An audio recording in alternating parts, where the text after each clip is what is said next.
The Kickback Show. What's in your cup? Whole lot of everything. Kickback Show, kickbackshow.com. I go by the name of Foz, and she is... What's up, y'all? It's your girl, Tiana Giovanna, and he is... DJ Swivel. Anything less would be unswivelized. That's right. Blackening. I like the fact that everybody is black now. Right? What I don't want is for this energy to fade. And yeah, it feels really good. It does feel different. But I feel like once reality, the new reality starts to actually sink in, it's going to hurt a lot of people in the sense of their consistency, to their commitment, to their loyalty, to everything that's happening. And what I am hoping for and what I'm encouraging is that these conversations start to get deeper and stronger and, stay persistent, but then start peeling them back because, we're primarily, a lot of this was sparked primarily just because of one topic, which is police brutality. One of the things that I see that I don't necessarily deem to be productive is the fact that there are other narratives kind of making their way inside of the overall thing.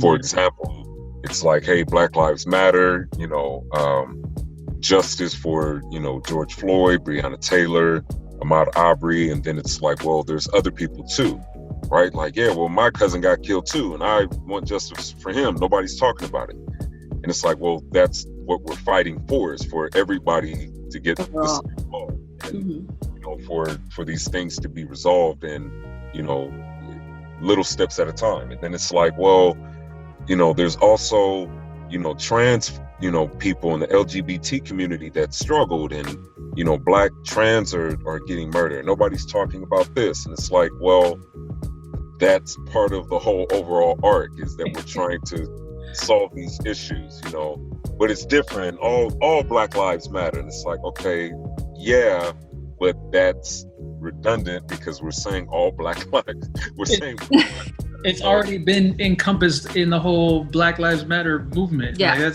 the point is, are you Black? Your life matters. Like, that's it. Doesn't matter what you believe, Black man, what you identify with. Yeah, it's like if you're Black, it's you. Okay, if you're brown, you're dark, you're light skinned, it's you. Like, and I get it, like everybody's voice wants to be heard, but I feel like there's a high possibility of things getting convoluted when that starts to happen. And then you start missing precise points, instead of like developing game plans to say, hey, after we get this justice, let's everybody together, unified, attack this. Not to say that these things can't be addressed simultaneously, but when it comes to the overall goal, it's kind of like, if there's bickering or division within a unit, it makes it look weak for those that you're trying to, I don't want to say attack, but get through to. People naturally, I don't know, have like ADD when it comes to topics like this, because It's like, oh, well, let's lump this in and let's lump that in. And so my company actually put together a diversity and inclusion council, right? It's supposed to have been in the works since like January, but like with all the stuff that kicked off with the protests and stuff after George Floyd passed or was murdered, they finally were like, yo, we should have put this together back in January when we had planned on it. And finally they, pulled the trigger. So I became the co-chair of that committee. And first and foremost, I told them, I'm like, listen, Black Lives Matter has been hijacked. Like just anything trying to advance Black via Black agenda has been hijacked consistently. What about women? What about LGBTQ? What about the Asian community? What about Pacific Islanders? And it's like, I told them, I'm like, listen, first of all, this cannot be performative. Secondly, the only way that I'm going to get involved in this is if it's long term. This is not something that we can do for just PR and then it's over. Yeah. Right. And, once the protests die down, they're like, okay, we got out of that. We're good now. And then also, like, I let them know, like, yes, it's a diversity council for everyone who is not, I guess, a white man, which technically is diversity. But I said our North Star needs to be Black Lives Matter.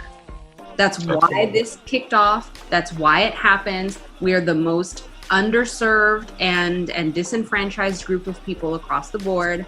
This is what needs to be our North Star. This is what we need to focus on right now. And I told them, you know, we all decided that we're going to tackle our first topics specific to Black lives. And then if other subcommittees want to come out of it and say there's like a subcommittee that focuses on women in the industry specifically, and a subcommittee that focuses on LGBTQ specifically within our industry, that's fine. But our immediate North Star needs to be that. And they're all in agreement. They're like, absolutely. And so we're doing a speaker series. We had a couple people come through and just tell some hard, honest truths, which were dope, just a couple days ago. So, but I'm seeing that trend, and I'm hoping that it remains a trend and then becomes the norm, even after it's on trend with companies. That's what I'm hoping. My company paid almost $6,000 for me to go to a specific diversity and inclusion training. They are not planning on letting me go anytime soon. Yeah, you start spending that kind of money, that's an investment, and they're looking for a return. And so I'm very, very proud that that's what they're doing. I think it's amazing because they're really putting their money where their mouth is. They're donating to NAACP, UNCF, they donated, and they've been considering making these donations regular. They've looked at diversifying the vendors that we use. Yeah. Looking at like specifically like minority owned, Black owned companies and Black owned or Black directors, Black owned production companies. They're like legit looking into this. And I mean, we're talking about a multi-million-dollar company that's really making these moves, and I'm thrilled.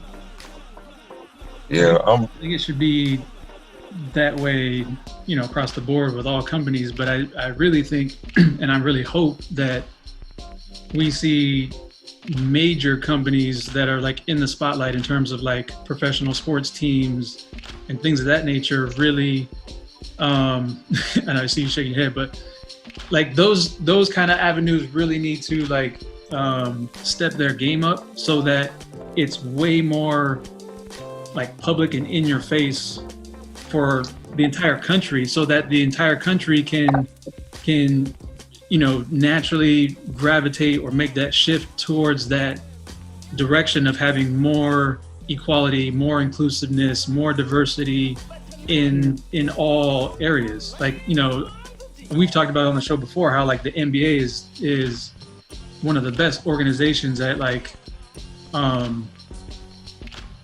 making decisions and moves as far as like these social injustices and those kind of things, and like and making it public and you know, making conversations happen.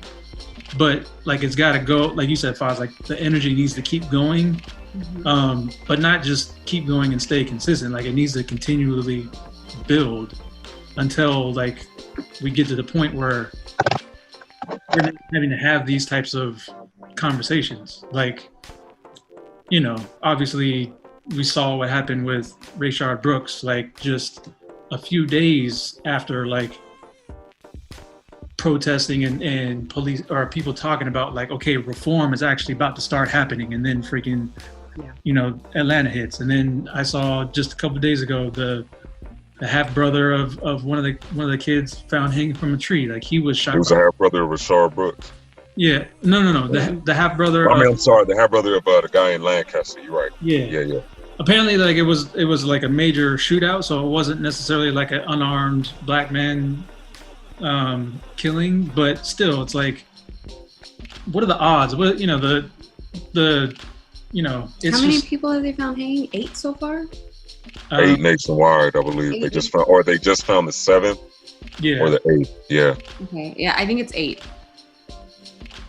So yeah, I mean, it's, you know,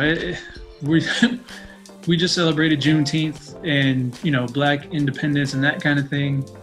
But we still got a long way to go. Like a long way to go. Well, I mean, I think that a lot of it too, like I'm grateful for a lot of these organizations that we have, but I think they also need to be held accountable. And I mean, this is just me speaking out of ignorance because I don't know exactly where the money that gets, you know, gets fund. I mean, I get that there's a level of funding that goes into these, you know, corporate or these organizations. And what I mean by like that is Black Lives Matter, NAACP, for them to do certain things. But then it's like the true liberation comes with equity in some of these things. You know what I mean? And that's what I'm starting to dig into. It's like, you know, this idea of reparations, which I think clearly is a no-brainer. But then what does that look like? You know what I mean? Like, how do you... It's easy to pacify somebody with good PR work, or just giving them a stimulus check or reparations, but it's like, where's the land? Where's the stocks in some of these companies? Where's the options and, you know, being not necessarily integrated, but again, like having that equality, you know, even going back to the sports teams, like what's the point if in 10 years it's still going to be majority white owners? You know what I'm saying? Like, I don't even know if there's one Black owner in the NBA. If anything, there's probably only one. You know what I mean? But it's like, I mean, I think even in the NFL, like Jordan is part owner of the Wizards, is he not? And but listen to what you just said. You said part owner. Well, yeah, exactly. You know what I'm saying? Jay-Z Like, had a partial ownership in Brooklyn Nets, but like I don't know if he sold it or whatever happened with that. But the point is, but that's what I'm saying. Like the energy you're talking about, like.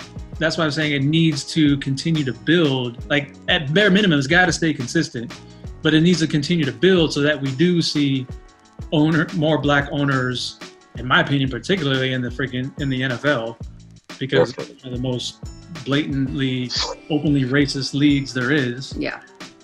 Which is why I was shaking my head. No, I was just like, yeah, that's because I mean, ultimately, like, what are we asking for? You know what I mean? In a sense, like. Hypothetically, if we were to say, hey, we want to see Black owners, and, you know, we had talks of Diddy trying to, you know, pull some money together to like pitch in on an NFL team. And I don't know what the politics were, if it got blocked or they didn't necessarily go through with it. But you're ultimately asking an individual that has been literally making billions of dollars throughout their lifetime to kind of relinquish some of that. You know what I mean? Part of that ownership, or to include others that aren't like them. It's like, you know, again, like this revolution is disrupting the system. It's disrupting the norm. Yeah. And, you know, it's going to take more than just, you know, again, pacification and a lot of this BS that we're seeing. But I think that reparations, if we see them, they need to be systemic. Absolutely. I think, and that was part of my point too. Yeah. I don't think that just giving someone a check is enough. I think it needs to be, you know, just like we saw with starts with an A. Why am I having a brain fart? Affirmative action. Affirmative action. Just like they did with affirmative action. Yeah. I think that they need to do, which ultimately was repealed, but I think that they need to do something like that with like home loans. Like, okay, yeah, you automatically get a home loan and your rate is automatically lower than the, you know, what the Fed has said is for the APR or whatnot. Like things like that need to be in place. You automatically get a discount to go to college, or you go to college for free. You automatically get like a small business loan, or your student debt is cleared out. You know what I mean? Like, get us out of some of this, you know, and absolutely. And that's my biggest thing. Like, I would even rather see that stuff than a check. Yeah. Yeah. You're giving I agree. power to... You're leveling the playing field. You're leveling the playing field. You're also giving power to them, one, which will then in turn, like, reinvest back into the economy. Mm-hmm. And I would almost say, like, if you know, a systemic reparation was like too much in terms of like a whole, like, well, now they're asking for, checks and home loans and business loans. Okay, well, what if you just say like you took those three options and you gave them as a choice, like you can pick which one you want to choose. That way, like you're kind of using it into but you know what, not even for society to accept. Not even that. I want you to look at Jim Crow. That and part. I want you to be like, oh shit, that was bad. That was bad. That you definitely shouldn't have done that. Okay, let's rectify. Yeah. Specific. All of that. I'm not asking. I was with you, Swivel, until the options thing, because it's like, nah, bro, you got to give us all that. Run all of it. Like, exactly. We need all of that. Exactly. From redlining to no loans to prison reform, like that is what I think reparations looks like. Run me my money. Yeah, I think that is what it needs to be. It needs to be more than anything a series of financial laws than just cut me a check. Yeah. And not only that, I feel like America would be more on board with that than, oh, how come you giving these niggas money?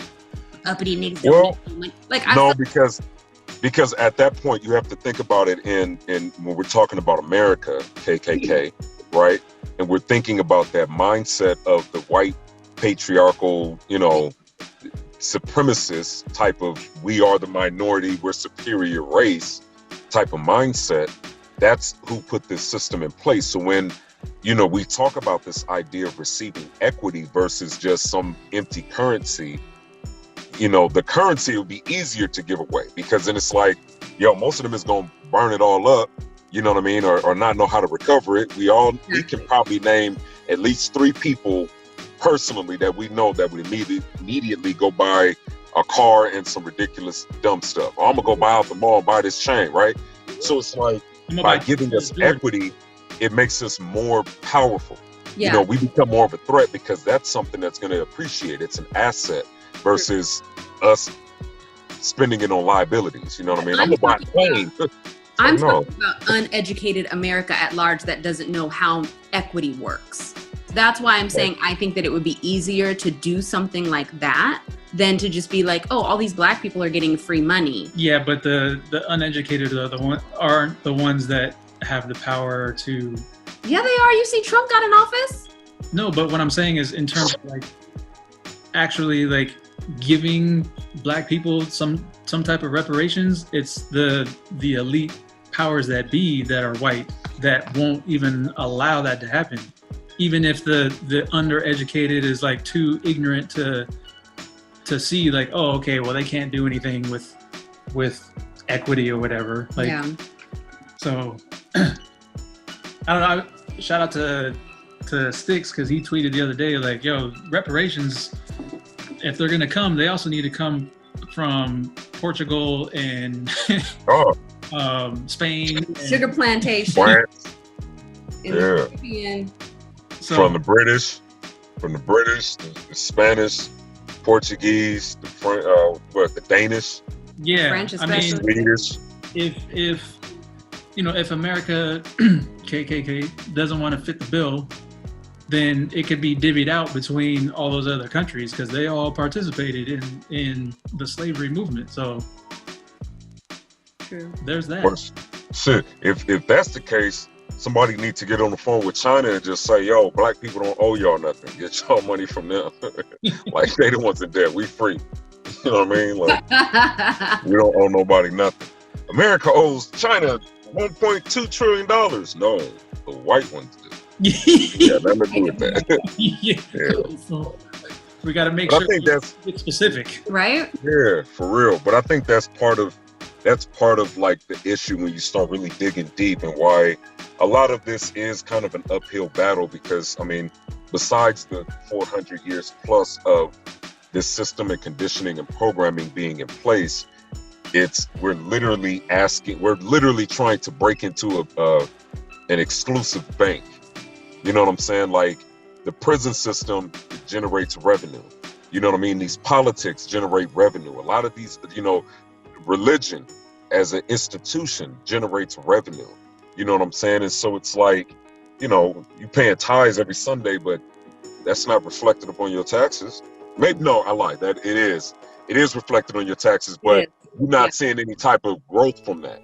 You know what I'm saying? Like, that's an investment that you're putting in, and it's like, it ain't going nowhere. You get what? Just a few measly dollars back during your income return? Like, you're not giving me power. And again, like, all of these institutions that we're in, you know, we've been ingrained to believe are good for us, are actually generating funds from us. You know, governments get money based on the population at schools and so forth and so on. You know, they get money for prisons being populated, private prison system. Going back to what we were saying about why, you know, cutting a check isn't necessarily the right thing. Black people, even though we don't really realize it, I think, or realize it at large, Black people have an incredible amount of buying power, you know? Yeah. And collectively. 1.3 trillion. Hell, Black women alone are expected to spend 1.3 or have 1.2 trillion dollars of buying power by 2021, I think. Just them alone, because, you know, we're all educated and badass bitches. But I mean, but also the hair care, cosmetics, you know what I mean? Like, so many industries.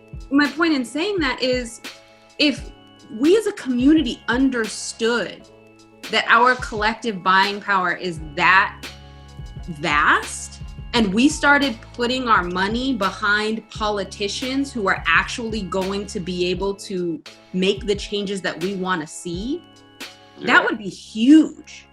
But we're so disenfranchised and so weary of the system that we won't do it. And the thing is that a lot of people don't realize that your local officials, those are the ones that end up that's where they start. Those are the ones that end up becoming the senators and the presidents and the whatnot. That no-name person that you don't care about that's on the school board, guess what? Next year, they're going to be on the city council. Guess what? Year after that, they're going to be the mayor. Guess what? A few years after that, they're going to be in Congress. And if you start donating to them and being like, yo, I believe in what you're saying, here's a couple grand a year, because that's the most that you can donate. Here's your Black CPAC. Let's start running these people.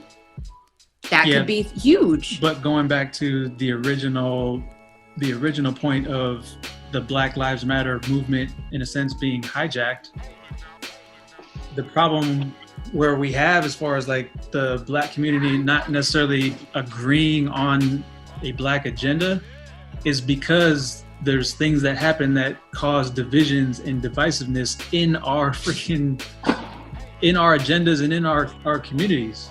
So if we can, if we're disputing that, like, they have to stipulate now all Black Lives Matter to include, you know, gender, to include a sexual preference, or and not understand that it's already been encompassed in Black Lives Matter. Like, you know, like now we can't even freaking agree on that. So if we can't even agree on that, then how are we supposed to agree on a Black agenda that's going to get done from a political standpoint? And I mean, hell, I just saw Matt Barnes on Instagram posting a video talking to Kevin Durant and Kendrick Perkins, how they're kind of beefing over, like, you know, if the NBA should continue this season and finish this season out. And you know, players talking about, well, I think we have more power if we sit this season out and, you know, kind of force the NBA to, you know, take more action. But if you've got Kendrick Perkins and Kevin Durant, who used to be teammates, beefing over that, you know what I'm saying? Like, it's just an example of just division within our own freaking community, and that just makes it a much bigger hurdle to try to overcome, and if to get some freaking equality and that kind of thing. Yeah, man, it's that with education and organization, all the Asians, the Nation of Islam. Yeah. Yeah, it takes, I mean, I know that it's going to take a lot, and it seems overwhelming, but again, I think there needs to be a solid, hey, whatever your trade is, let's form these communities. Let's start organizing these events. So if it is like, and I guess that's what I'm kind of wanting and desiring from, like I mentioned, these organizations like Black Lives Matter and the NAACP. I would like to, because I'm not saying it doesn't exist, but I would like to see there be, major platforms, or even if it's on a smaller scale, there be workshops on, hey, this is how you can utilize your trades and your talents or whatever to contribute to spread the word this way, or to be effective financially this way. Here's how we can eat better. So it's like, if you want to subscribe and be a part of this movement, then you have a clear direction of what your role is and then what you're able to do. So then we can start to, progress when it comes to solutions and coming up with the resolve, because I mean, granted, there's a lot of people talking about the importance of voting, but then you have to go deeper than that. You know what I mean? Like I'm working on trying to organize, like friends, that are in, certain areas, like, yo, get together and let's have like a Zoom call where we start talking about these elected officials and like these, these bills that come up and different measures that arise, so we can start to communicate to say, hey, this is some pros, here's some cons. How do you think this affects us? How do you think this is good for us? And things of that nature. So then it's like we're on a unified front.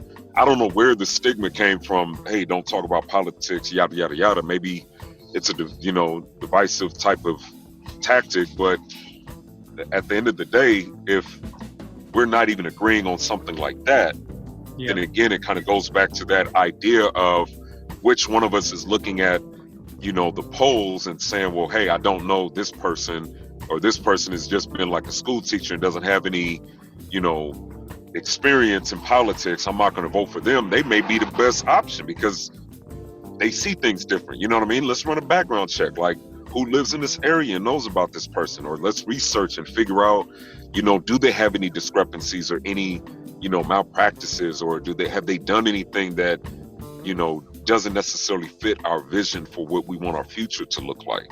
You know what I'm saying? So I think, again, little building blocks like that and little directions, will kind of push us, towards success, at least in a few years, You could have a school teacher running for city council or what have you, and they may not be black, and they may not be experienced in politics. Right. They view things the same way a lot of black people do. And so even though they don't necessarily have a history or a track record of advocating for certain things, maybe it's just like, hey, they see things the same way we do. So that, like you said, that's the best person to get behind and support. Because they will actually go in and advocate for whatever helps our agenda. So yeah, we can't just be quick to like write people off without like doing our due diligence. And I think that's a great idea as far as utilizing Zoom calls or what have you to just talk about people within your local community, or just black people across the state or the country as a whole, and say like, hey, this person is running, this is their platform, this is their belief system, like, are we supporting this male or female? Yes, no? Okay, on to the next. And the biggest thing is the DA, because remember, that's an elected position. And that person is the person who holds police accountable for the shit that they get away with. I think the DA that elected the sheriff? No. Or is it the mayor? I believe it's the mayor. The chief. That's a lie. The sheriff, the actual sheriff, So the sheriff is an elected position. Is elected official. Yeah, it's the chief position. The chief of police is put in place by the mayor. Mayor, yeah. So, but like I said, the district attorney, that's the one who takes and indicts police officers, or anybody for that matter, who are involved in these police shootings. That's why, and I've mentioned this before, the Justice PAC is something that Sean King put together, and it's explicitly for district attorneys around the country. And what they'll do is they'll find district attorneys that will basically vow to prosecute police officers when and if these police shootings happen in their district. And then what they'll do is they'll get behind them. It's like a super PAC for district attorneys specifically. And I mean, I think that's so powerful. And he's already succeeded in helping several district attorneys throughout the country get their foot in the door and be elected.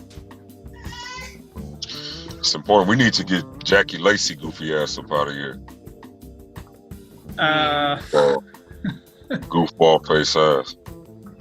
I don't even know. Pardon my ignorance. I don't even know who that is. But I mean, she's our DA out here. LA. Oh, okay. What I do know is we need to get. Yeah, exactly. We need to get hired security for the DA in Atlanta, because he's been receiving death threats after putting forth charges against the killer of Rashard Brooks. Of course he is. Of course he is. I mean, it's so ridiculous. Like, it's so ridiculous to hear like that majority of your police force walked out or is on some, like, oh, I'm not gonna come in, or I'm not gonna whatever. You know what I'm saying? Because of these charges, like, I'm just not gonna work. And it's like, bruh, like.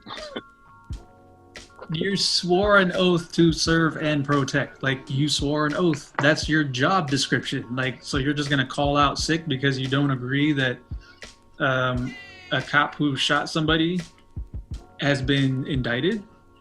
Like, and if, I mean, shot 3 times, struck Rashard Brooks in the back twice, and I'm not 100% certain, but I think one of the vehicles that was in the drive-through line, like the third bullet, like, went through one of the windows. So it's like, not only did you put other people in danger. You put other people in danger. And then it came out that, when Rashard Brooks, turned around and fired a taser at him, well, both officers knew that taser had already been discharged twice, which means that is no longer no longer charged. Well, it's no longer a deadly weapon, and a taser isn't considered a deadly weapon to be. Right. So it's not a lethal. It's not a lethal weapon. I think even deeper than that too is changing like the standards of what that is and how they can try to manipulate those laws. You know what I'm saying? Because it seemed like, according to something I heard, I don't know how factual. I haven't fact checked it yet, but according to that law. Or I guess according to the video, the officer actually was getting ready to start pulling his gun even before Rashad started to turn around. Like his gun had already been pulled out, if I'm not mistaken. No, that's not true. When you watch, because obviously the surveillance camera video from the Wendy's or whatever is far back enough, and the shooting is not a gruesome thing. So like, it's been shown repeatedly on the news. And I'm fairly certain the officer who shot and killed him, like, he was holding the taser in his right hand. And so when Rashard Brooks turned to fire the taser at that officer, like, he had to ditch his taser, because you see it go kind of flying forward in front of him. So he ditched his own taser to reach for his gun out of his holster and then shoot. So you can't be running, trying to reach for your gun with one hand and holding your taser, trying to get Rashard Brooks with your taser in the other hand, because that's how he was running. Right. But here's my thing. What would have been the worst thing that would have happened had you just let that man keep running? He's going to run out of breath in about 2 blocks. You hop in your car, You drive around the 2 blocks where he was drunk already in the car, right? Wasn't that why he was pulled over? Because he didn't want to drive drunk? He wasn't even pulled over. I think he he was asleep in the car. Yeah. But he was basically he fell asleep because he had been drinking, correct? Yeah. So how far is a drunk man gonna run? All of this could have, what the worst that he was gonna do, run a couple blocks, get winded. You could have leisurely strolled up, slapped some cuffs on him and called it a day. But see, what's the point of having cops? Don't they just chase everybody on cops anyway?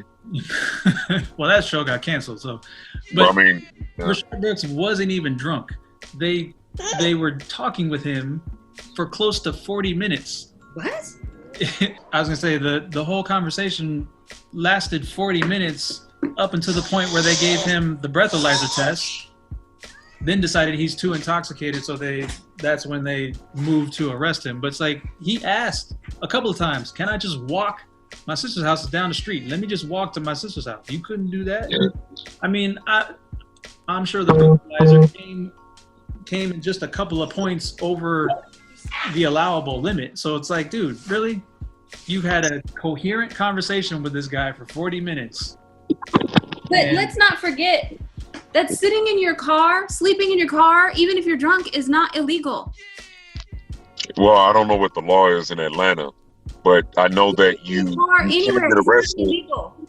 But I think if I'm not mistaken, the last I heard, like if you've been drinking or whatever, and you're behind the wheel, even if your keys are in the front seat or with you, like you can ultimately get like a DUI, if I'm not mistaken. But I could be wrong, but it's. I mean, it sounds dumb, but like if you're drunk, like even if you walk to the car and your keys are in the ignition or on you, I believe you could still get a DUI, if I'm not mistaken. Really? Well, I mean, YO, our friend of the show, Jonas, he got a DUI and he was walking from one car to another in a parking lot after a show we did at a bar, and he got hit with a freaking DUI. That's the dumbest shit ever. It's obviously that's where getting the verbiage in those laws changed matters. Meanwhile, I have a white friend whose husband was pulled over for DUI. Not only did they not arrest him, they called her and was like, hey, can you come pick up your drunk husband? He's gonna get a DUI. But they refused to arrest him. She specifically said, yo, can you guys like take him to jail because he needs to learn a lesson? Because she's had an issue with his drinking. And they were like, no, that's not how we do it. If you don't come and get him, we're gonna call another responsible adult. She's like, he's a grown-ass man. And they explicitly said, if you do not come and get him, we'll have to call another responsible adult. His mom, his sister, his brother, someone else that will come and get him. But they make it a point not to use up jail space in this particular area. I'm not gonna like put it on blast, but they make it a point to say we don't take people to jail for DUIs anymore to like let them sober up or whatever. We just send them on their way, and then like they do technically have an arrest record and they do get a DUI, but they don't actually even take them to jail. If that ain't white privilege, I don't know what is. Meanwhile, his car or truck is off the side of the road in an embankment. Not only that, but he has a neighbor who is a sheriff that has caught him passed out behind the wheel of a running vehicle with an open bottle of alcohol in the front seat with him.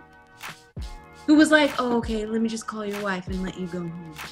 Sober up a little bit. But that's because maybe try not to do this again. That's because we can't arrest. You know, Rashard Brooks, they were trying to arrest a black man to put him back into the system and go right back into the freaking pipeline of being in prison and freaking, you know, contributing to or filling a bed for these, you know, for-profit prisons. Yeah. Meanwhile, who was it? Was it Pompeo? One of these fuckers in Washington was like, I don't believe in systemic racism. No. That's not a thing. Yeah. I don't listen to those idiots. They are the face of systemic racism. Yeah, that part. If systemic racism were a person. Yeah, it would be this current administration and everything that it's talking about. Exactly. Arlen Escalada posted the other day that I didn't know this, and maybe I just was oblivious to it, but Shout out to Arlen and Toya. That apparently the prison population, as far as black and brown people, is more than what freaking the amount of slaves in 1850. Yes, that's true. Yeah. Like. Yeah, because it's north of 2 million. It's like 2.6. Yeah, there are more just black people. Yeah. Well, still. So, I mean, clearly, like, for those who still aren't paying attention or haven't seen the 13th Amendment documentary on Netflix. There's also a book if you prefer. But Clearly. I think even at this point, everybody is paying attention. Like, there's people that know, they're aware, they just don't care, or they're afraid of change. They're threatened by the change. They don't want to participate because their comfort level is high, or they're benefiting. So it's like, but everybody is aware. Everybody should know. It's been in the music, and it's like, I know a couple weeks ago I was on some like, but we still got to educate people. And then as I started having conversations and seeing how stupid people are, I'm like, like you're sending me videos that are confirming whatever your bias is. You know what I'm saying? Like, you're confirming whatever your own personal political views, and you're choosing to be this way. Because it's been in music, it's been in movies. Like, we know that you've seen or heard about a lot of our stuff. You're just choosing to pick another narrative that best suits you. And it's like, I'm like, at this point, I'm like, nah, like I'm not giving y'all no more excuses, no more passes, none of that. Like, you know better. If you still want to use that excuse, go listen to Kendrick, listen to Q, listen to Snoop, listen to everybody that was demonized. Listen to Lil Boosie. I had a very, very, very, very, very close relative talking about how, just like you're saying, like trying to send me news articles or whatever about this, that, and the third. I'm like, that's not what the point is. Like, why are you going in this direction? Like, can we stay on topic here? Stop changing the narrative, because that's not what this is about. Like, she brought up saying, George Floyd was a criminal and was in prison. I'm like, that is absolutely beside the point. Like, that has nothing to do with anything. I was like, he also went to prison and got out, paid his debt to society, had rehabilitated himself, moved to an entirely other state to start his life anew. And like, but that's not the narrative that they paint on Fox News. I know. Or across a lot of media. But it's like, don't keep freaking defaulting to those freaking talking points, because that's not what, the point of emphasis or the focus is. Like, it's ridiculous. And like, it's to the point, like Foz, like you said, like, I don't even know it. Like, why should we even worry about trying to freaking educate some of these people when they clearly refuse to listen and accept anything that is outside of their belief system? I'm continuously baffled by people's unwillingness and inability to use any kind of critical thinking whatsoever. Or just simple logic. Conservatives want to stay at whatever their level of normal is. Like, this is 2020. Like, as technology advances, like, and people get smarter, like, shouldn't we make changes that are for the better for everybody? Like, why are you trying to go backwards? Like, who hustles backwards?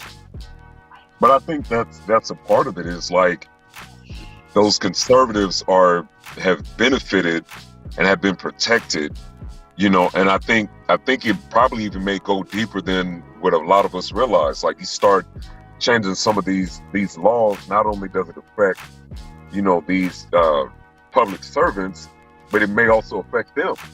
You know what I'm saying? Like, you start changing some of these laws to hold government officials and elected officials and public servants accountable for their misconduct, they can almost pretty much open up the floodgate. And I think we started to see that with the Ahmaud Arbery case, right? To where, information started coming out that it was like, hey, the people that were chased down, allegedly they were called by this guy, because the guy was, an off-duty or ex-officer, he had ties with somebody that's still in office. And, that person has ties to the DA and this person with the chief of police. And it was like they're all kind of running this ring of throwing things, under the rug and just kind of sweeping it away and not allowing it to go through the due process to protect their friends and their allies and everything. And it's like, you start opening up the floodgates and it starts going up the chain.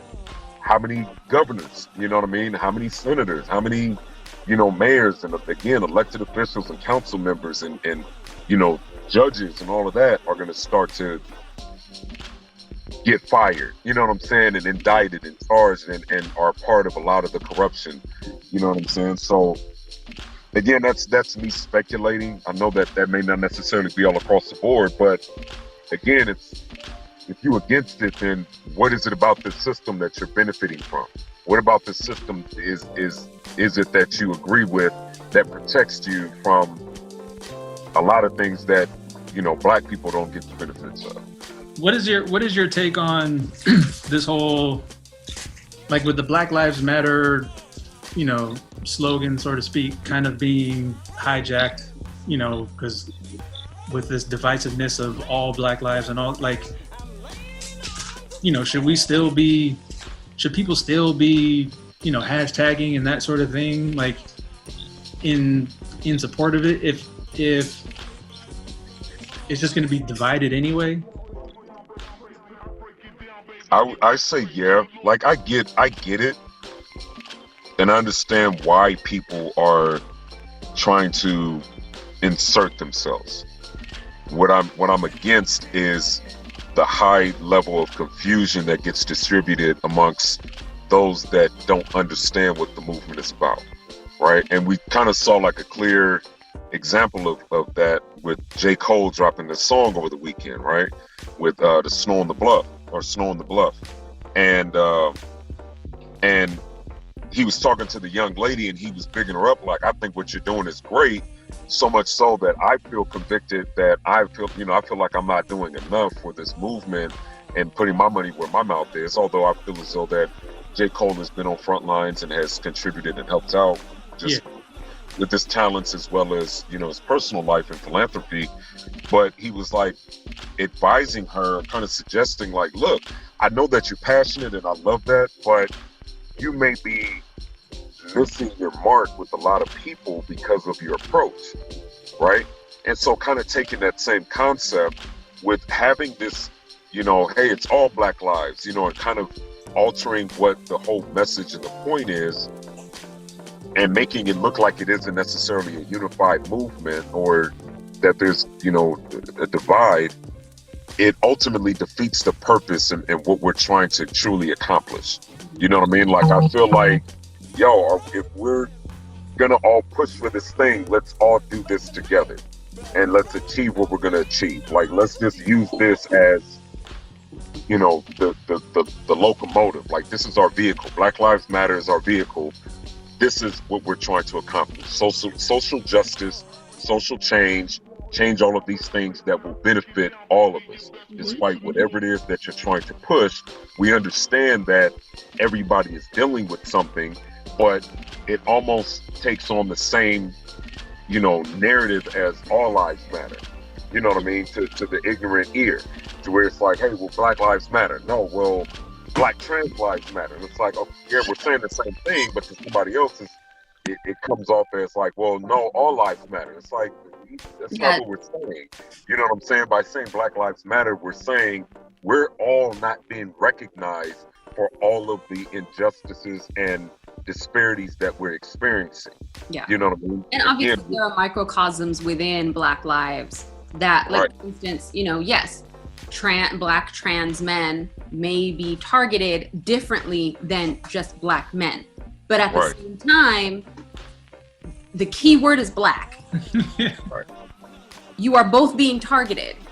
And if we can fix at least some of that, not to mention, as like, for instance, a black trans person, you also have the LGBTQ movement fighting on that side for that cause. So, you know, you're at a unique cross section. You shouldn't have to segment and say that, you know, one is different than the other.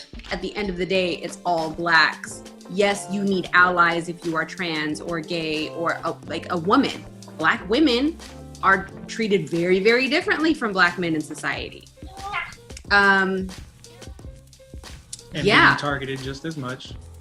Exactly. And maybe if not more, just because black women can reproduce and give life, or and are talked about at like negative the rate of what black men are, of how black men are discussed. Like there are hundreds of thousands of black women that have gone missing that no one has ever found, and you don't hear about them. But we're not jumping on the bandwagon like, yo, black women's lives matter.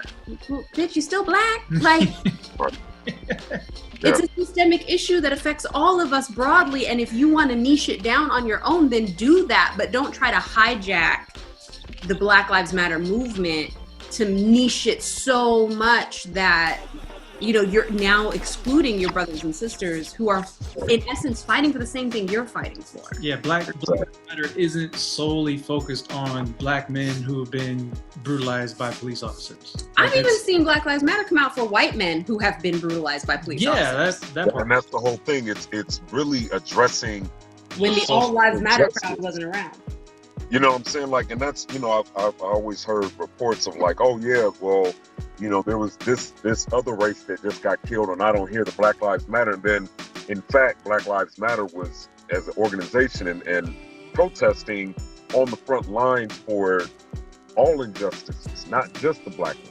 And I understand where a lot of this comes from, especially when, and I've had this conversation several times in different groups, as far as black women almost being dismissed. You know what I mean? Shout out to my homegirl Tiffany Hobbs that posted something on her Instagram that highlighted how society has a way of shifting the focus along with the narrative onto something else, and kind of you almost forget about the injustices that happen to black women. Mm-hmm. So, you know, we talk about Sandra Bland, and that was a major issue. Everybody's focus was on it.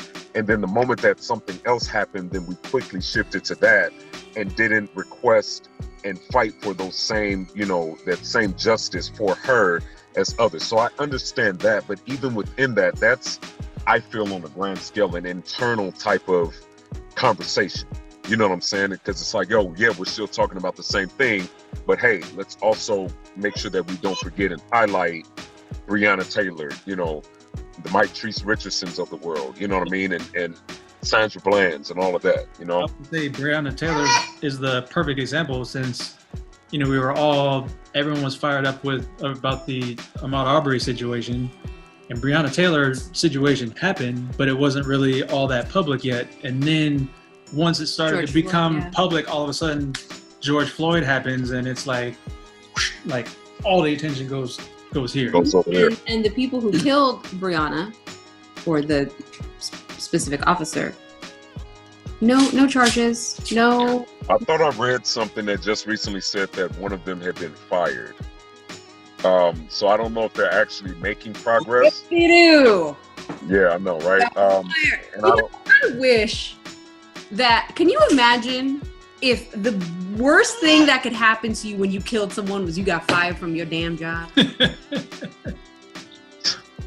Only to get rehired somewhere else? Somewhere else, just to get transferred.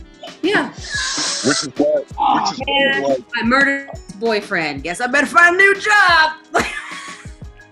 Which is part of the reason why I wish that, like, oh boy, Mr. Cooper, that was in the, no pun intended, that was in Central Park, wish that he would have he would have at least stalled a little bit longer, or at least had like somebody with him that was about that life, that was able to just whoop Amy Cooper's ass real quick.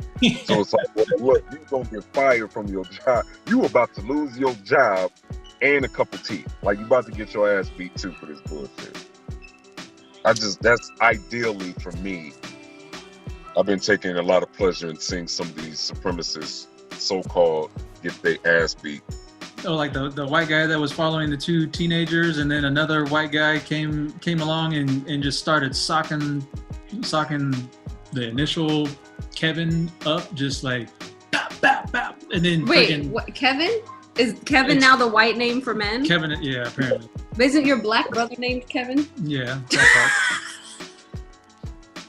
But he's not out there freaking calling the cops on white people just because they're in the wrong neighborhood or they're. See, what you need to understand, Tiana, is that there's Kevins with the hard N, and then there's my Kevin. You know what I mean? It's a soft N. Yeah. So it's different. You know what I'm saying? Yeah. It's not a derogatory slur. You know. It's my brother. It's a term of endearment. I'm calling him his name. This guy's name is actually Chad, so I'm calling him Kevin to be derogatory. His name is Thompson. This is Connor. This is Bradley. Do we need a whole nother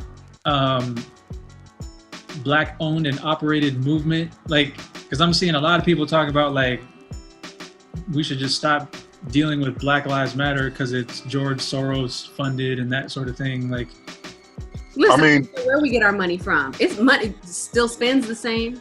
I think it's beyond funding. I think if we start looking and splitting hairs, I think the more important thing is holding them accountable. So if he's funding it, again, figuring out what this is doing. Is that money, what is that money going towards? Mm-hmm. You know what I mean? Like, is it going towards any type of reform? Is it going towards bail money for protesters that get locked up? Is it going towards, you know what I mean? Like, making sure that people are protected and whatever, you know what I'm saying? Like, what is the money going towards? You know what I'm saying? I think that's my main concern. I'm wondering if one of the reasons why like the movement is kind of getting hijacked and convoluted is it because it's not necessarily being funded, you know what I'm saying, by the black dollar? I don't think it matters though. I don't think it matters either. Because we have less wealth than our white counterparts. For every $100 that they have in the bank, we have, what is it, like $2.88 or something like that? Something like that. So listen, if a white man wants to come in with his green money and fund something for us, as long as we have control over where that money goes, I don't think it matters where the money is coming from. Because if we can only depend on us, guess what? It's a lot of stuff that's not going to get done. And I think that's like my main concern. It kind of goes back to my point of holding them accountable, holding these organizations accountable for the money and the funds that they do receive from individuals. You know what I'm saying? If blacks are controlling the money that's coming in from, say, George Soros, if right. Soros is saying, here's a bag, and then it's under black people's control where it gets divvied out to, then yeah, like I totally agree. Like, there's nothing wrong with it. But if he is funding it and then he's like, well, because I'm funding you guys, like, I want this person and this person involved. Well, then now it's like, right. If you're treating it like a business, and that's something totally different. Right. And I think to answer the other side of your question, I don't think it's necessarily we need to start like a whole new movement, as much as it is just adding organization. You know what I'm saying? Or myself personally, I'm not a part of the Black Lives Matter organization per se. Like, I agree with what they're doing. I haven't donated any money or anything of that nature, but it's one of those things to where it's like, are we looking to them to be leaders? Are we looking for them to be an organization that we can rely on and subscribe to as our own personal system to kind of help us with certain things if we subscribe to that? or are we relying on them for information? You know what I mean? To provide and expose certain things and give that to us. You know what I'm saying? Because at the end of the day, you can almost treat it like a government-funded program. Like, we'll take advantage of a government-funded program if it's a school or whatever the case may be, again, funded by a white person. If we're looking at Black Lives Matter as, hey, you are a program that's funded by angel donors or whatever the case may be, private investors, and you're providing a free service through information or education, or have pop-ups that provide something for low-income families, you know, or whatever the case may be, then it's like, cool, we don't necessarily need to dismantle and disengage. It's just more like, you know, like, how do we, what, I got something on my head? No. No, Imani just farted, and Eve muted it right before she farted, and it was perfect timing. So, but yeah, but I think it's beautiful because of the age that we live in. You know what I mean? Like, ultimately, we're in a social world, you know what I mean, to where information can get passed around through a hashtag, through a couple people talking about it, and it becomes trending on Twitter. You know what I'm saying? So, I think even a bigger question is like, do we dismantle this current system that we're in, or do we, you know, just try to change it from within the belly of the beast? It goes, you know, it kind of goes both ways. Like, at the end of the day, if you're asking people to unplug from this system, what are they plugging into? Yeah. Is it more reliable? You know, Man, how do you gain their loyalty? Do you expect them to trust it? I would love to see, you know, because you got guys like Jay-Z, Diddy, Dre, who have the funds. I would love to see them say, any artist that has melanated skin, drop, like, leave whatever label you're with, because we're starting a Black-owned label, and the people who will have access to your music is any person of color, and then any person non-melanated has to go through a screening process to be able to subscribe to our streaming service. And then on top of that, let's get all the professional athletes to say middle finger to the NFL, Right. you know, middle finger to Major League Soccer, Major League Baseball, NBA, and start just friggin' Black-owned league, you know. And I know that without something already in place, like, players won't do that because they're like, well, I want to make sure I get my freaking check. Right. I mean, it's like, dude, that's where the power is. Like, if they just said, like, we don't need the NFL, we don't need the NBA, we don't need Warner Brothers Records. Like, we have the money and the power to start our own thing, and then make anybody who wants to listen to it or watch this sport, like, they can do it, and it's money that's going into a Black-owned, operated system, and then forget all the other systems. Like, you know, How many of us are going to subscribe to that, though? You know what I mean? Because we all show a reluctance to support our own out of sheer inconvenience. I'm not used to tuning into this Black-owned NFL. I'm used to tuning into this, so I'm going to turn on my TV and do what I've always done. The same people that you know, started jumping on and buying, you know, an Apple Music subscription or whatever the case. It's because that platform was there. Like, I think Foz, I don't know if you were the one who posted it or somebody posted, you know, a Black gentleman just created a service that is going to rival PayPal. Yeah. And so, like, PayPal is just, it's the norm because it's been there forever. But then here's where, to be devil's advocate, in a sense, as I always am, I guess, it becomes one of those things to where this is where the systemic aspect of it becomes so problematic, because it goes back to convenience. Mm-hmm. You know what I mean? Walmart comes into a community, shuts down all the small mom and pop stores, or makes it ultimately difficult for you to get what you need, because now the mom and pop stores have to charge more to compete and blah, blah, blah. then they go out of business because you're not giving them your services or your money. You're not subscribing to them, and it becomes a convenience thing. PayPal, it's like a lot of people aren't, may be reluctant to jump on. It's called payment, the rival to PayPal, because they won't be able to, order something through whatever, Amazon. and then pay through Amazon, like that you can. Amazon isn't going to accept it just yet. You know what I mean? Going back to the athletes, the difficult part is you're basically asking them to leave their endorsements for Nikes, Adidas, Under Armour. Like, it's easy to say, hey, if LeBron James and so-and-so goes over to Ice Cube's Big Three, boom, you can have X, Y, and Z, right? But then does that mean that Nike pulls their $1 billion endorsement for LeBron? You know what I'm saying? Does that mean that? No, and I'm not saying that that's what it does. I'm just saying, hypothetically speaking. No, but again, it's like my point is, it's like if there are these major corporations that endorse players or endorse athletes or entertainers, and their allegiance is to ABC or NBC, you know what I mean? Or they're the main sponsor for the NFL, and then you have people that leave and go over to, something else. It's like, will those black players see that same return? You know what I'm saying? Like, we're asking them to leave a big check, a big bag, and a particular lifestyle, right? To go follow something else where you can't even really, it's hard for you to convince the average mind to stop going to Target or to stop going to McDonald's and go to their local black-owned market or local store, local farmer's market.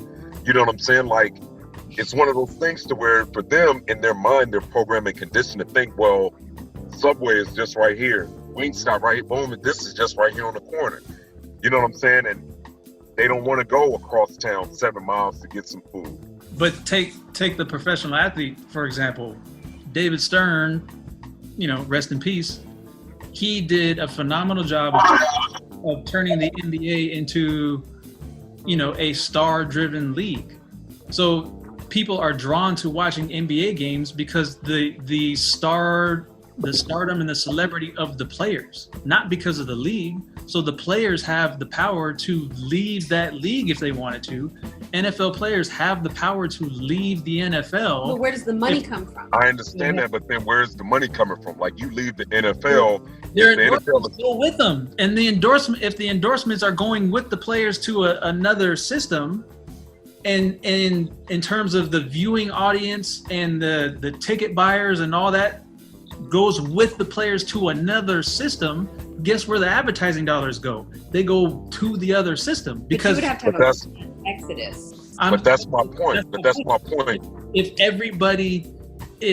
everybody who had like a huge level of influence and power as far as in the professional sports world, if Jay-Z and Puffy and Dre all came together and said, we are going to create a black version of Apple Music, like if they just took Tidal and put it on steroids and then had this platform for like all these artists to then shift over to another convenient system, like, again, this would have to be strategized in terms of a mass exit, and it gets real tricky trying to do that behind the scenes so that like the current system doesn't like catch wind of it. But and not only that, what do you do about players that are on contract? Contracts don't all end at the same time. You can terminate your contract. There's ways you can get out of your contract. Usually that involves paying your way out of your contract, and that's hundreds of thousands of dollars. So you want them, and then not only that, but this new league, you've got players that are making millions and millions of dollars over an X number of years. Where does this new league get the money to pay these players hundreds of millions of dollars so that their bag doesn't change? You don't. And that's part of my whole point. But you don't think guys like LeBron, Steph Curry, Kawhi Leonard, they can afford to not make some money? No, don't cut me off. What I'm saying is, those guys who have an abundance amount of money, particularly like LeBron is making what, tenfold in his Nike endorsement compared to his NBA contract. he's got the money, and if you have several other players who all get on the same page and say, look, this is an investment we are going to make as far as creating another league or another system for everybody of color to move to. Like, yeah, it's going to be a huge expense in the beginning to get it up and running, but once it does, you could make a deal where you have Nike or other shoe companies ready to sponsor athletes just simply for shifting over to another league, because those sponsors are gonna continue to make money, and like I said, the advertising dollars are gonna shift, and that's where you're gonna get the money to be able to pay the athletes a salary that they need to be paid in order to. And again, like, it's not something that can obviously be done overnight by any stretch of the imagination. But that's part of the thing, is like, because it isn't overnight, you have something that's guaranteed. And again, we're talking about like the average mind, right? So when we talk about a lot of these things, I get it. Like, we understand the LeBron James, Kevin Durant's, the big names in a lot of these industries, music, Jay-Z, Dre, Diddy, clearly the richest ones. But what happens when you have, little no name from the middle of a rural part of town that's never seen $100,000 in a lump sum of money get offered this massive contract to get signed to this label? Of course they're going to take it. It kind of reminds me of the conversation that Joe Budden was having with Lil Yachty, to try to help him to understand, like, yeah, you think you're making money, but you're a major artist right now with a lot of buzz. How much more money could you be making if you were aware of the contract and the stipulations, right? So it's like, again, trying to convince somebody that can look at the NBA and say, yo, this is a quick check that I can get and make right now that's guaranteed, versus, to sacrifice and go over to this new league that's not going to be promised, and I may not necessarily get the same benefits. It's not going to be as convenient. That's where the detriment lies, because again, we get it. You know what I'm saying? Like, I enjoy watching the Big Three strictly because it's a black man that started something, despite if there's other investors. But it's like, yo, these are players that still got it. And clearly he's influencing the NBA when it comes to the style of, their logos and different things of that nature. I wonder what it would be like if NBA players came over here, if he had a draft and was able to bring in some of these, the Snoop type leagues and, black-owned leagues that exist around the country into a very lucrative and profitable thing. Hell, what's his name? Lamar Ball did the shit. You know what I'm saying? And it was like, people laughed at it, and he's making bank off of it. You know what I mean? To where he's trying to open up opportunities for liberation for a lot of these young players that are coming up, not to get screwed over in these deals and to be able to make money and play and still get recognized, right?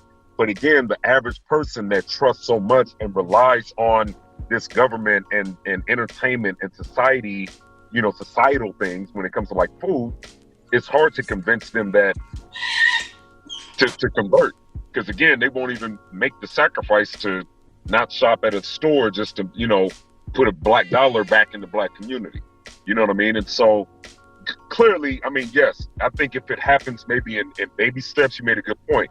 If it's strategized to where it's like increments, and then once there's a sufficient amount of money and funds that are guaranteed, and you have investors and you have those advertising dollars, clearly the lesser known players and athletes can transfer over. And it's like, yo, if this is where you want to be, here's an alternative that offers black liberation, you know what I mean? And equal pay and equal opportunity and equity and all that kind of stuff. But again, it boils down to consumers, the average mind, the ones that are in the middle of America, you know what I mean? Like the people that actually pay and buy, sports gear and things of that nature. But it's very difficult to change habits. No, I get it. But the middle of America is also the same ones that are out there freaking anti-Black Lives Matter. So it's like, well, which way do you want it? Are you anti-Black Lives Matter, but yet you'll freaking turn on an NFL game every given Sunday and root for the team that's got 85% black people on their roster? Because I think again, it goes back to power. You know what I'm saying? Like, yeah, these black men are getting a check, but maybe some of these people in the middle of America, I'm a white man that lives in whatever state, Indiana, and my football team just made it to the playoffs. I own a bar. My bar is being sold out every week. I'm in the black every week. You know what I'm saying? Because this black player, I'm rooting for him, but he's not a threat to me. I'm making money off of his success. I can bet on my team and it's winning, and I'm winning this money, right? Versus seeing these black players in a position of power and having equity and ownership. It's like, well, now you're a competitor. Now you have a competing bar in this town, or now you have land. You know what I'm saying? And it's like, that's now cutting into my bottom line. Now I'm not profiting because you're a competitor and you're making just as much money as I am. And you have the influence. You know what I'm saying? Like, now you're a part of this system that I've been benefiting off of, and I can no longer benefit over you because now you have equal rights. You know what I'm saying? So that's the bullshit that we're battling against. It's more power and influence and the manipulation. Like, this shit is deep. Like, really deep. It is. It really is. I mean, if you took the NBA players, for example, you could, obviously something in terms of switching leagues would be a process that would take a while. If all those players said, all right, we're going to give it one year to allow for a new system to be developed. In the meantime, we're all going to go overseas and play ball overseas. And even guys like freaking role players like Jeremy Lin or Danny Green for the Lakers or whatever, like those guys would be gods over there. Yeah. And the amount of money that would be or the amount of economical impact that would have in overseas, as far as like all these stars coming over there and playing ball for a season, like that would be enough to fund those guys comfortably for a year. Because of it's just like the Olympics. Like how many freaking $40-50 million is generated in a 17-day span or whatever the Olympics is. Like, you would have that overseas, and then they would be like, they're financially set to then come back over to a new system over here that we can say, all right, we don't need to worry about the powers that be in terms of supremacy profiting off of us anymore. We now have our system, and anybody who wants to watch on TV or buy a ticket to come to the game, great. But we are now in control, and it's not us just kind of quote unquote slaving away for somebody else. And just to clarify, I agree with 100% of what you're saying. And I clearly am getting very passionate about a lot of this because, it's an emotional topic, you know what I'm saying? And I'm probably not even articulating myself well with my arguments, but I agree with you. And I guess the balance is like, I 100% want to see a global Black Wall Street system for Black people when it comes to everything that we do, music, entertainment, all across the board, politics, all of that, right? And it be like an exclusive thing for us and give people options like, look, if you want to be a part of this other system, so be it. If you over here, then you with us, so be it. You know what I mean? But again, I think because there are so many other facets and politics that are in tune with it that I feel as though that we're not aware of. I think that's where my emotions get flared, because it's like, damn, I wish that it was literally just as easy as players being able to go over to, like I said, the big three or something different, or have, you know what I mean? Like, we see the power that it has, but it's like, man, like people, like we have years of conditioning and programming to like battle against, and that, that's I think the hard part. And it's I was going to say it's funny, but it's not necessarily funny. But you know, there's a demographic in this country that does not want us here. You know, we see it all the time. Freaking people saying, "Go back to where you came from," and I'm not just talking people saying that to black people. They're saying it to, you know, Chinese, Vietnamese, Latinos. Like, you know, so it's like, all right, well, if you really don't want us here, then give us our own system, whether it be sports, politics, entertainment. You know, it doesn't matter. Then we can have our system. We can do us. You can stay in your friggin' snitchery system. You do you, and then, you know, just you be in your space, we'll be on ours, and mind your business, and we'll mind ours, and everybody's freaking happy. But this is a capitalistic society we're talking about, and with that, it's like, yeah, I have mine and I'm comfortable, but I want more. Like, I want to do more. Yeah. You know what I'm saying? And we're seeing that now, because at the end of the day, it's like, we have ours. Like, yo, we got, you know, example, we have our Lemert Park on Crenshaw. Like, we got our business. Like, you know what I'm saying? Leave us alone. And then here comes gentrification. Like, you know what? We want to come over here and try to buy your mall. Which I've heard apparently that the investors backed out. I don't know where that really sets us or anything, but at the end of it all, it's like, you know, if you don't like either one, you don't need to watch or support either one. But, you know, if you gave another option, then heck, like, I think a lot of people would be happier. Nah. And all my ideas, I'm completely like spitballing off the top of the dome, like in this moment. And I appreciate it, and I appreciate it, and I feel you. And it's like, I start to agree, and then I start kind of thinking like, yeah, no, because then there's, you know, again, it goes back to the capitalists, and, you know, and this whole, that cognitive dissonance that we often talk about, how, you know, people, you know, we're starting to see more and more of these videos of, you know, those particular white people that are confronting a black man for stenciling a wall, claiming that they know the owner that lives at that home and it's private property and all of that. But it's like, bro, this is my house. Like, I own it. You know what I mean? Like, why don't you just leave me alone? I saw another video of a woman being harassed by some white lady that came and was filming her like for days on end or whatever, and was complaining about her front lawn. And she was like, girl, like, I would clean it up if I had the resources. Like, I'm trying to do the best I can. Like, leave me alone. You keep coming over here filming me and my plates. Like, just let me be. You know what I mean? But it's like one of those things to where if in your mind you're conditioned to think that you're superior to another ethnicity or nationality or whatever the case may be, and now that's being challenged, it's like cognitive dissonance. This is deep, man. Yeah, man.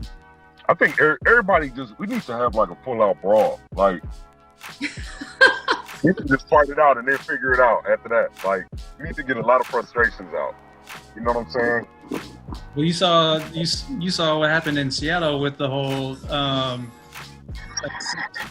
block radius blocked off by the people, and they took over the police station and renamed it the People Station. And yeah, what is it called? Chaz, the Capitol Hill Autonomous Zone. Yeah. Yeah, I've seen that. I'm also seeing, you know, a lot of black people in Minneapolis kind of policing their own city. Like, they've got barricades and all that. I mean, they're allowing police to come in and out, and the National Guard and that sort of thing. But they're out there heavily armed, you know, patrolling the streets, making sure, you know, outsiders don't come in and start a ruckus. You know, that sounds very familiar. It kind of sounds like this thing that I heard about in the 60s called the Black Panthers. For some reason, they kind of had like this system where they were doing things like that. I don't know why it sounds like that. Vaguely familiar. Very familiar. Very, very familiar. Very, ironically. Yeah, man. I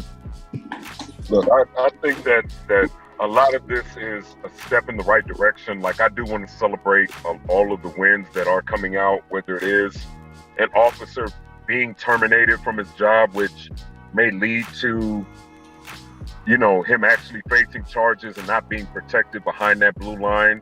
If that's what that means, then so be it. And I'm glad that there is levels of reform that are coming into place with a lot of this stuff. You know, I do want to acknowledge that. But I also don't want to be pacified or get too complacent within a lot of what we're dealing with, because again, there's so many other issues, and you know, solutions still need to be put in place. I'm hoping that a lot of these boycotts are leading to habits and rituals that people are practicing and participating in, that it isn't just a 1 day or 1 month thing that people do and then forget about because of convenience, that people are really ready for an actual change and shift in this whole entire paradigm, you know, the whole zeitgeist of all of it. Yeah, and going back to your point on like the convenience of it, like, you know, we saw that show a year or two ago that Killer Mike did, you know, when he was trying to go all black dollar for was it, a week or whatever the case. I think it was just a day, 24 hours. Or yeah, and you know, just how difficult that was for him to do. You know, it's I agree. Like, I hope, you know, certain boycotts that are being promoted behind the scenes, you know, that it doesn't just last a week or a month. Like, it becomes routine and habitual. And you know, as it does, then I think we see, you know, the black dollar being recycled more, and then just bigger, more convenient black-owned businesses.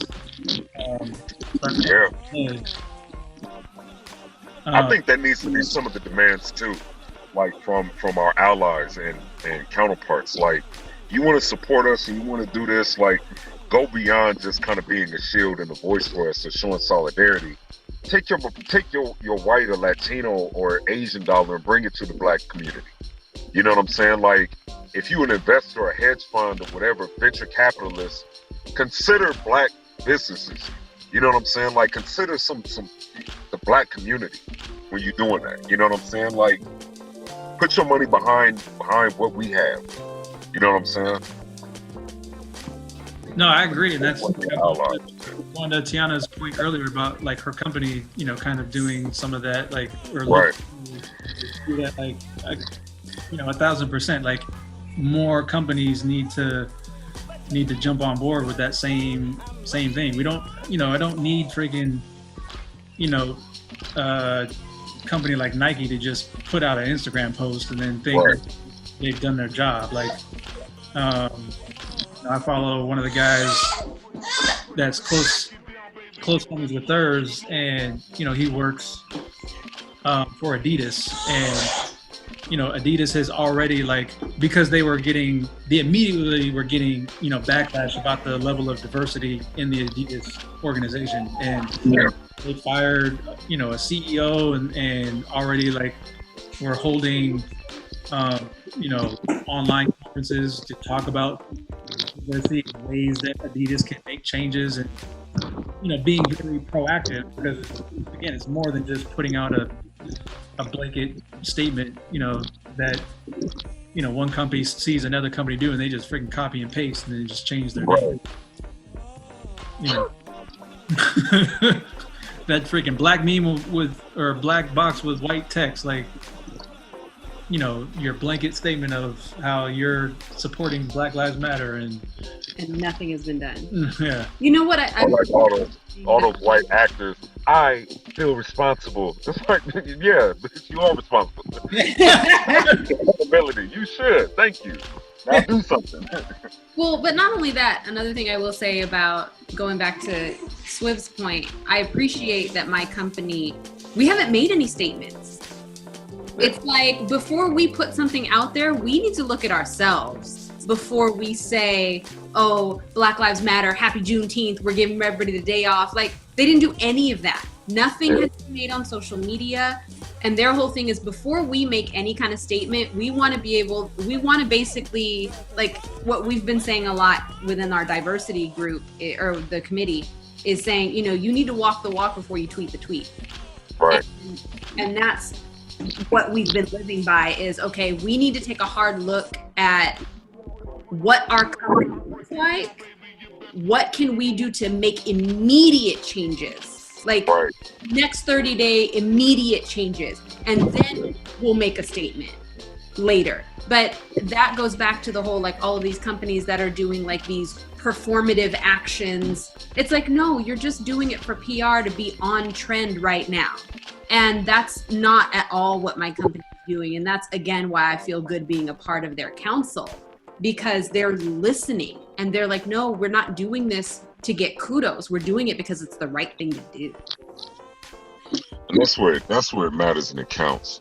And little things like that will start to make the change, because I've been seeing like floating around about he has like board members that are black. You know what I mean? Like a lot of these mega corporations and companies, they have like one person in their corporate office that's black and their title is like a diversity trainer, diversity leader, or whatever. And it's like, but everybody, that's again, right.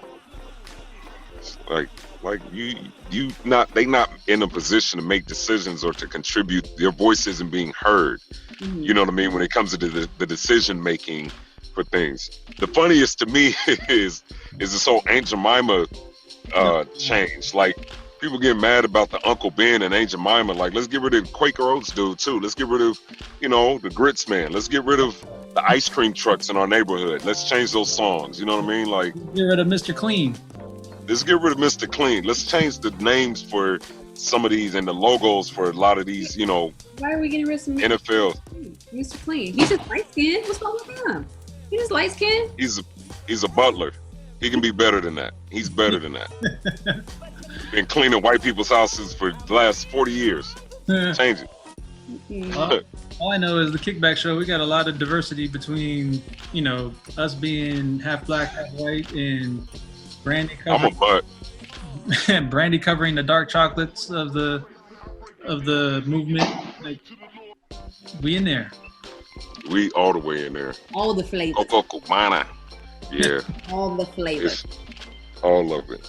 And you know what? And I appreciate, like, even these past few weeks that we've been talking and addressing like a lot of these issues and the conversations that I've been having, bringing up the podcast. Like, I take pride in knowing that this is a black-owned business that has supported a lot of different people, but primarily black artists, entertainers, entrepreneurs, financial advisors, people of all facets, and independent business owners and all of that. You know what I mean? Like, I want to give us our flowers, you know what I'm saying, and our kudos for providing a platform that does offer that, and just continuing in that trend with a lot of people that support us and listen, and you know what I'm saying, and all of that kind of stuff. Like, yeah, and to piggyback off that, just the diverse audience that we have as far as listeners and viewers. Like, obviously, we're not, we may be highlighting more black artists and that kind of thing, but as far as our fan base and supporters go, like, it's across the board or across the spectrum. So absolutely, shout out to all of you guys. Yeah, absolutely. And ladies. Yeah. I know. I've been trying to get better. Yeah. I've been trying to get better. I'll just be like, y'all. Yeah. Or if I say guys, I try to make sure I say either ladies and gentlemen or incorporate that, ladies. You know what I mean?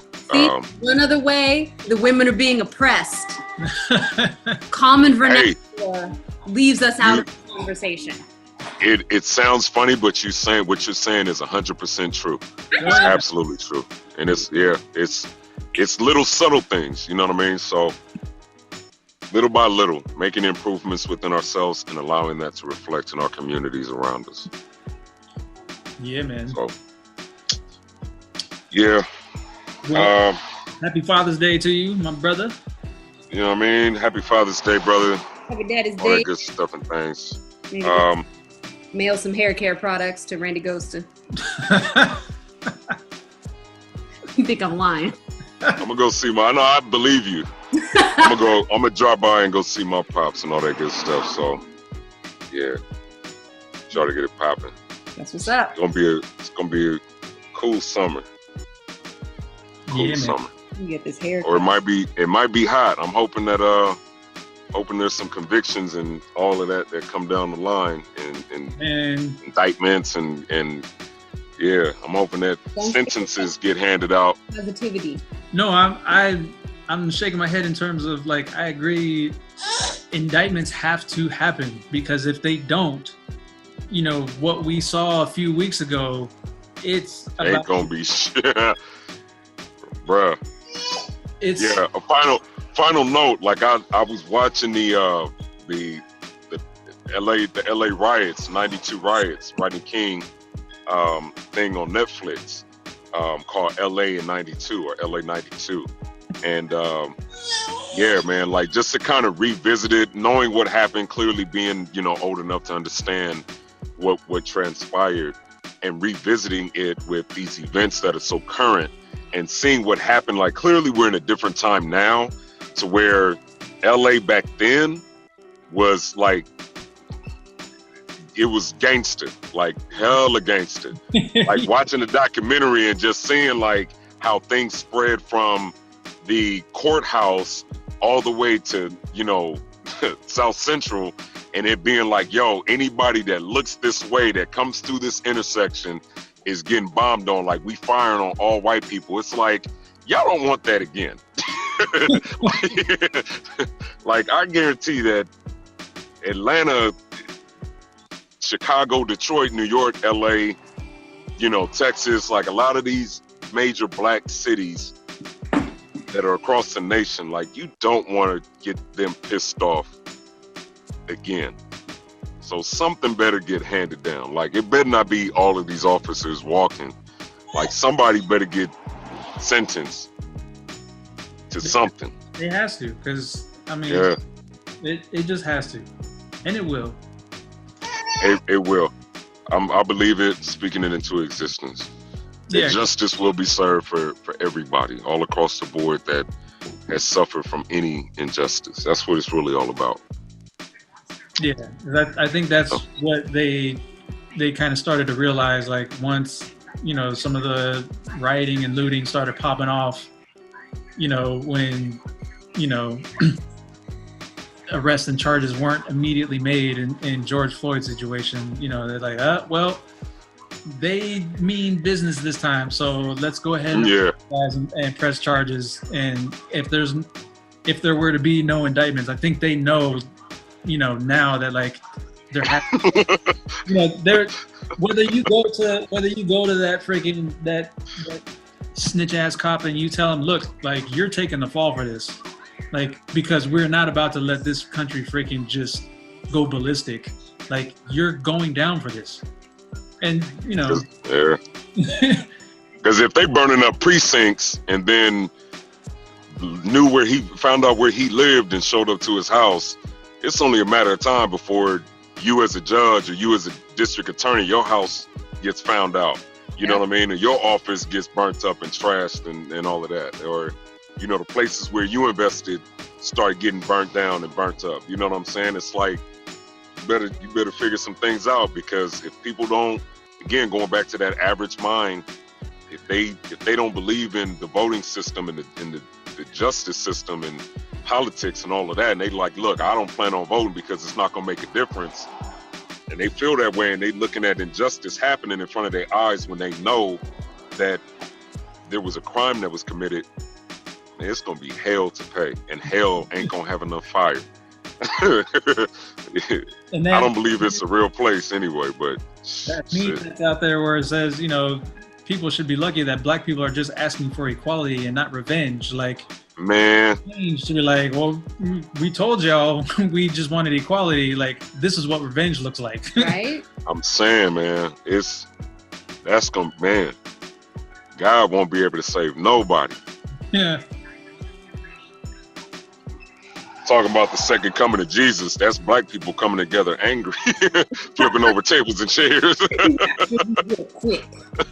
Yeah, he came like a thief in the night. Yeah, this was a black person. Nigga robbed you and then beat your ass, killed you. Dang. It was a rapture. I saw my mom and then I didn't.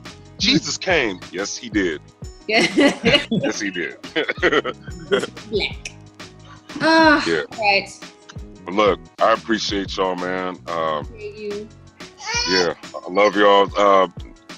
Everybody watch. Thank y'all for however you're coping with everything that's going on. Thank you for maintaining hope, I guess, at the end of the day. You know what I mean? Because that seems like it's probably one of the most difficult things to ask for during this time, especially with uncertainty and, you know, and confusion, a lot of mixed signals, miscommunication, and seeing an injustice and having uphill battles. Like, despite where you are on that spectrum, the fact that you're persevering and carrying on and still getting up and going to work or whatever the case may be and all of that, like, you just deserve a pat on your back, you know what I'm saying? And keep hope alive. I know that's a very cliche thing to say, but, you know, we appreciate y'all for tuning in and listening to us. And, you know, as always, I want to continue everybody to do your own research and all of that. I know that these past few episodes have been kind of, again, a lot of our emotions and us trying to strategize and brainstorm on different, you know, resolutions. But I want to continue to encourage our listeners all around the world to do your own research, find out what solutions are, you know what I mean, and have conversations. You know, give us feedback, like talk to those that are around you, you know what I mean, and try to figure out. Say it again. Keep that energy going, like, because like you said, like, these conversations, you know, they can't just last for a couple of weeks. They have to keep going so that energy keeps going. That's right. Yeah, absolutely. It's important, man. So, yeah. Tune in, The Kickback Show, thekickbackshow.com, at The Kickback Show on all of your social media platforms. I go by the name of Wavecap Johnny on Instagram. And she is? I am Tiana Giovanna, and he is? Yes. DJ Swivel on Twitter, Swivel on Instagram. Yes. And let's not forget, you can check out the Kickback Shop on Teespring. Go to teespring.com/the Kickback Shop, and we'll eventually link it to our website. There it is.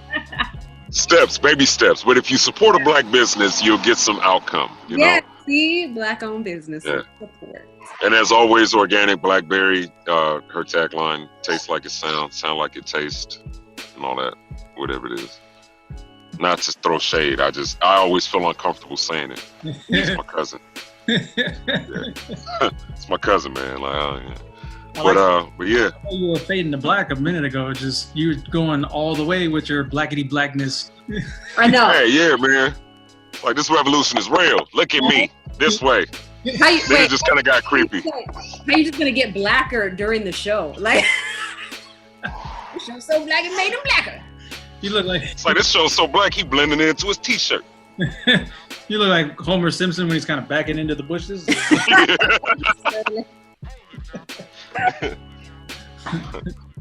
I'm gonna just tuck mine in. Yeah, man. Oh my God. All right, y'all. All right. Have a good night. All right. Have a good one. Y'all be good. Deuces. Peace.